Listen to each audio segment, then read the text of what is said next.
আসলে তো আমি তো ভুল বুঝতেছি ওরে।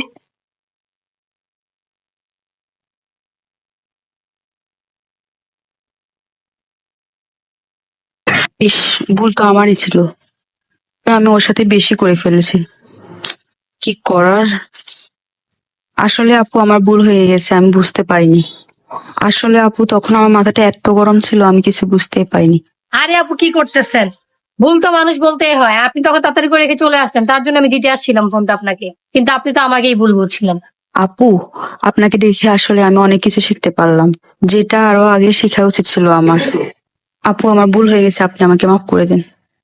আরে না, কি যে বলেন আপু। ঠিক আছে, সমস্যা নাই।